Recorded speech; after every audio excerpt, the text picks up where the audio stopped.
రెడ్డి పరిపాలన ఎట్లా ఉంది? బాగున్నది, బస్సులు గిసులు బాగా పెట్టిండు కదా. మళ్ళీ ఓటు వేయాలి, ఆయనే గెలిపియాలి. ఎందుకట్లా?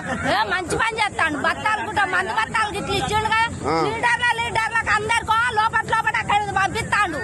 ఈ సంకటాల పని నడిపిస్తాడు వాడు. వాడు నడిపిస్తాడా మమ్మల్ని? కాంగ్రెస్ వాళ్ళు వచ్చి ఓటు అడిగితే ఏం చెప్తావు? అంటావా? మంచిగా మీ దండం పెడతాం, కాలు మొక్తాం అంటాం. అంతేనా? తులం బంగారం వచ్చిందా మీ మనవరాలకు? 3 తులాలు వచ్చినాయి. 3 తులాలా? 3 తులాలు. ఏం చేసినావు మరి? అది అక్కడ దాచినాం. 2500 వస్తానయా? 2500 ఏంది, 3500 కూడా వస్తాను. 5,000 ఇస్తాడు. 5,000 రైతు భరోసా 15,000 అనేగా సంవత్సరానికి. వేసిండు. ఎన్నిసార్లు వేసిండు సంవత్సరానికి? 4 సార్లు వేసిండు. 4 సార్లు వేసిండు ఒక సంవత్సరంలో. మరి అందరికి రాదు, నీకెట్టొస్తానే అమ్మా? మరి ఆయనతో రోడ్డు ఎందుకు ఎక్కినావు? ఆయనతో రోడ్డు ఎందుకు ఎక్కినావు? పనిలోకి ఎక్కినాం. దొంగలకి ఎక్కినాం. అంతేనా? మంచి పని చేస్తాడు పాపం అని.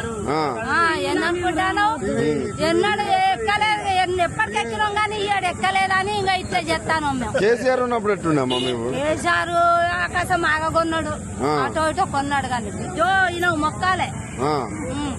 ఈ ఊరాలకు కూడా మొక్కాలే. మిమ్మల్ని కోటీశ్వరాలను చేస్తాడట. చేస్తాడు. కోటి మందిని కోటీశ్వరాలను చేస్తా అంటాడు. చేస్తారా? పైసలు వస్తాయి, ఇప్పుడు కోట్లే వస్తాయి. అంతేనా? నెల అల్లకాంచి